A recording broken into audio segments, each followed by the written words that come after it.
अंत है उसका, वो सबका ना इनका उनका, वही है माला वही है मन का, मस्त मलंग वो अपनी धुन का। वही शून्य है वही इकाई, वही शून्य है वही इकाई, वही शून्य है वही इकाई, इसके भीतर बसा शिवा। अनुमंत्र नास्ति तत्त्वं गुरुः परं,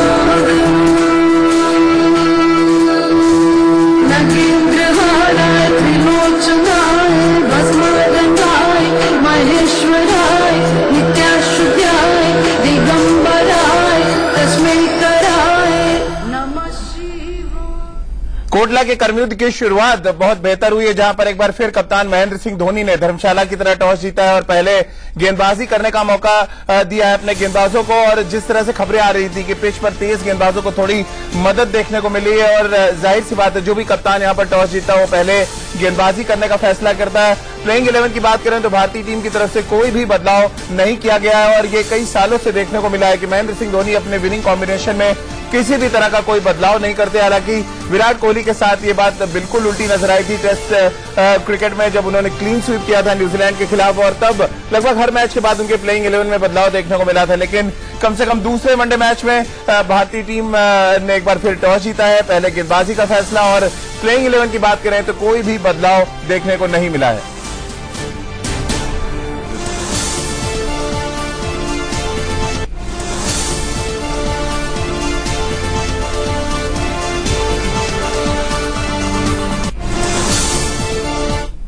विराट कोहली की कप्तानी में भारतीय टीम ने टेस्ट सीरीज में क्लीन स्वीप करके दशहरे का तोहफा दिया था देशवासियों को। अब बारी महेंद्र सिंह धोनी की है, पहला मैच वे जीत चुके हैं और उम्मीद है कि वो क्लीन स्वीप करेंगे वनडे में और दिवाली का तोहफा देशवासियों को देंगे। हमारे साथ 3 खास मेहमान जुड़ेंगे इस समय। अंशुमन गायकवाड़ जी स्टूडियो में है, रितेंद्र सोडी चंडीगढ़ से, और राजकुमार शर्मा जी विराट कोहली के कोच, वो विराट कोहली जिसने पहले मैच में शानदार पारी खेलकर भारतीय टीम को जीत दिलाई थी।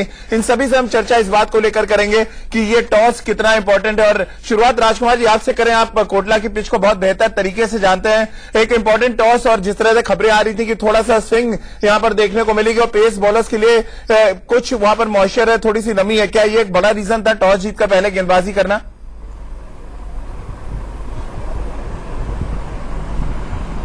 बिल्कुल ठीक कहा राजीव। कोटला की विकेट सुबह सुबह थोड़ी फ्रेश होती है, थोड़ा उसमें मॉइस्चर है, तो उसका फायदा उठाएंगे हमारे फास्ट बॉलर्स। यही सोचते हुए महेंद्र सिंह धोनी ने पहले गेंदबाजी का निर्णय लिया है। और ये विकेट ऐसा है कि बाद में बहुत प्लेसिड होता जाता है, बहुत अच्छा हो जाता है बैटिंग के लिए। थोड़ा सा लो रहता है, वहां पे थोड़ा ध्यान रखना होता है, लेकिन बाद में बॉलर्स के लिए कोई मदद नहीं रहती इस विकेट में। तो मैं कहूंगा एक बहुत इंपॉर्टेंट टॉस और बहुत अच्छा टॉस जीता है महेंद्र सिंह धोनी ने। चलिए, और अंशुमन जी, महेंद्र सिंह धोनी की कप्तानी की जो शैली रही है, जिस तरह से वो कप्तानी करते रहे सालों साल, कोई बहुत बड़ा चेंज उन्होंने नहीं किया है। प्लेइंग 11 वैसी रखी है जो उन्होंने धर्मशाला में थी, और लगभग वैसी कंडीशन भी नजर आ रही। धर्मशाला में भी थोड़ा सा मूवमेंट देखने को मिला था भारतीय तेज गेंदबाजों ने, पिच बहुत बेहतर तरीके से किया, लेंथ बहुत इंपॉर्टेंट थी उस मैच में।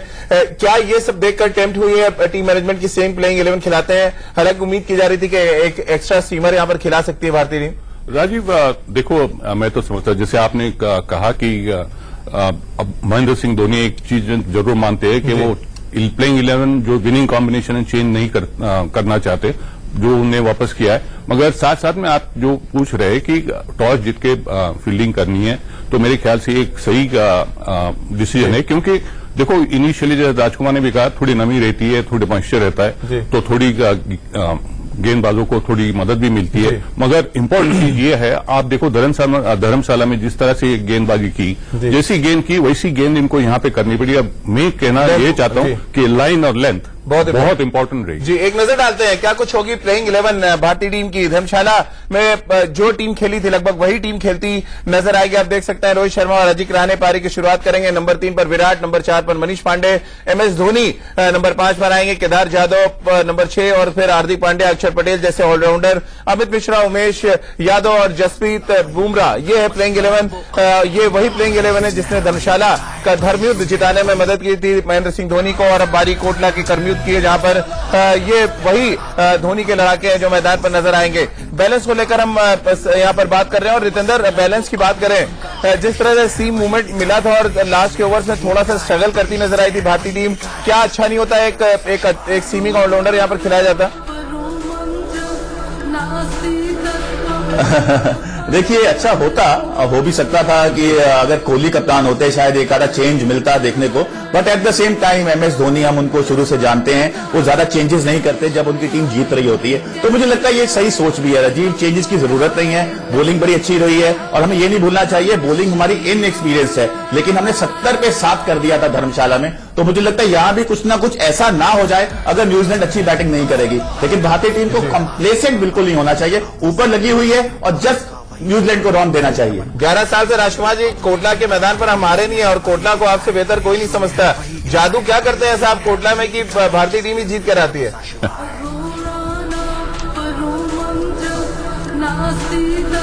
नहीं, देखिए बहुत लकी ग्राउंड है इंडिया के लिए, हमेशा हमने यहाँ पे अच्छा किया है और जो कोच हैं उनकी भी बहुत शानदार यादें हैं। उन्होंने 10 विकेट ली थी अनिल कुंबले ने यहीं पर, कोच यहाँ बैठे हुए हैं। तो एक लकी ग्राउंड है राजीव ये इंडियन टीम के लिए और मैं आशा करता हूँ ये आज भी लकी रहे। जी हाँ जी जी, अंशुमन गायकवाड़ उनके कोच थे, मुझे याद है उस समय, और बहुत फॉन्ड मेमोरीज हैं कोटला में। भारत की बहुत शानदार मैचेस जीते हैं यहाँ पर। राजकुमार जी, आप भी मेरे साथ थे वो मैच में।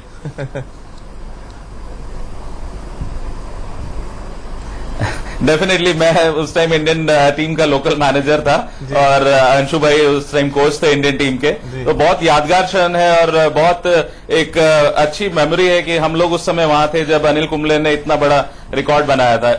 रितेंद्र, अगर हम इस सीरीज की बात करें, टॉस बड़ा डिसाइसिव फैक्टर रहा है। अगर हम ओवरऑल देखें, हम टेस्ट मैच में हमने तीनों मैच में टॉस जीता, विराट कोहली ने, हमने तीनों मैच जीता। धर्मशाला में धोनी ने टॉस जीता, वहां पर हम मैच जीते और यहां पर भी एक इंपॉर्टेंट टॉस महेंद्र सिंह धोनी ने जीता। आपको लग रहा है क्या हमारे कप्तान बंद कमरे में प्रैक्टिस टॉस की कुछ ज्यादा ही करते हैं जब हिंदुस्तान की सरजमी पे मैचेस होते हैं?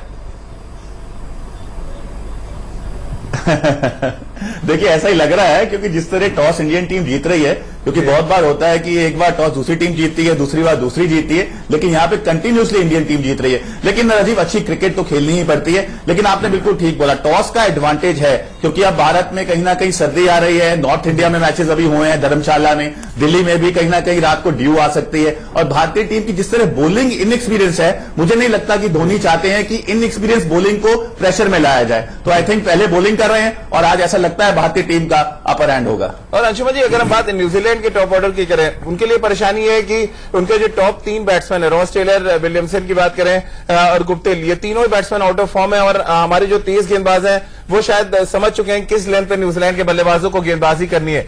ये एक बड़ा डिसाइसिव फैक्टर हो जा रहा है कि हम टॉस जीत रहे हैं और बिना प्रेशर के गेंदबाजी हमारे गेंदबाज कर रहे हैं, प्रेशर पूरा न्यूजीलैंड की तरफ शिफ्ट हो जा रहा है। नहीं, प्रेशर तो है ही राजीव, उसमें सवाल ही नहीं पैदा होता क्योंकि देखो उनके रन नहीं बन रहे, मैचेस हारते आ रहे, तो प्रेशर तो जरूर होगा क्योंकि उनकी मैच जीतनी है।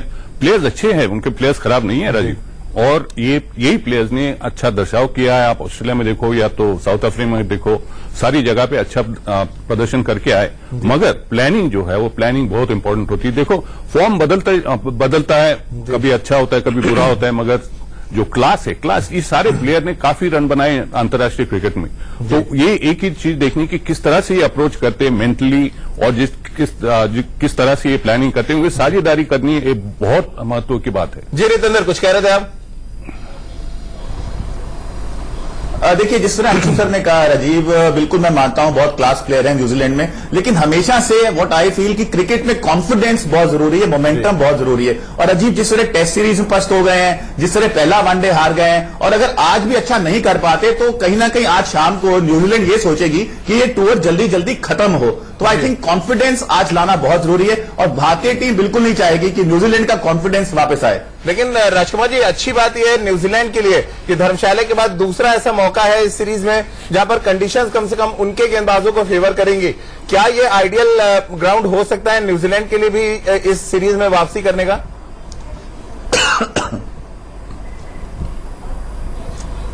बिल्कुल हो सकता है राजीव, ये ग्राउंड भी थोड़ा छोटा है और न्यूजीलैंड में ये लोग छोटे ग्राउंड्स में खेलते हैं, छक्के मारते हैं, आदत है इन लोगों को छोटे ग्राउंड्स में खेलने की, और विकेट भी काफी कंड्यूसिव होगा फास्ट बॉलिंग के लिए, बॉल आएगा विकेट से, तो इस तरह की विकेट्स वहां पर न्यूजीलैंड में भी मिलती हैं इनको, जिसमें थोड़ा ग्रास होता है, कैरी होता है और ग्राउंड भी छोटा है, तो ये एक अच्छा अवसर है न्यूजीलैंड के लिए कि वो इस श्रृंखला में वापस आए।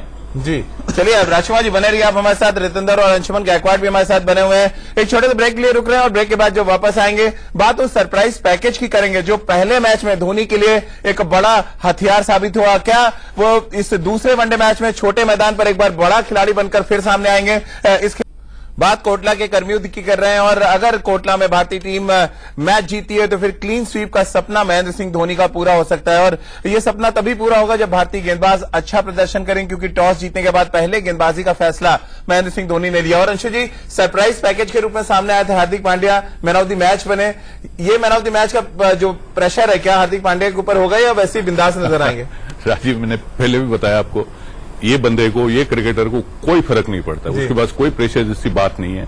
वो जाके जो जिस तरह से गेंद करनी, जिस तरह से बल्लेबाजी करनी वैसे ही करेगा, भले फिरोजशाह कोटला हो, धर्मशाला हो या तो लॉर्ड्स क्रिकेट ग्राउंड हो। तो मेरे ख्याल से उनको प्रेशर नहीं होगा। मगर एक अच्छी चीज है जिस तरह से धोनी ने जो चांस लिया और जो ट्राई की धर्मशाला में, नई गेंद दी उनको, और एक अच्छी बात देखने मिली वहां पे कि देखो हार्दिक पांड्या एक ऐसे गेंदबाज है जो अनप्रेडिक्टेबल है, उनकी पेस आप प्रेडिक्ट नहीं कर सकते हो, उनमें वेरिएशन है जी, और इसीलिए वो उतना ही डिफिकल्ट जाता है बल्लेबाज के लिए। राजकुमार जी, जल्दी से कितने स्कोर पे रोकना पड़ेगा भारतीय टीम को मैच जीतने के लिए?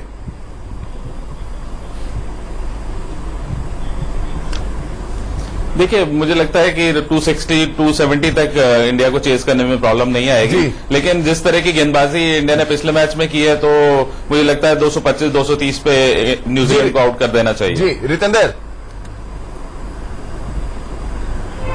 225, 230, और मुझे तो ये भी मुश्किल लग रहा है इस तरह कॉन्फिडेंस है न्यूजीलैंड का।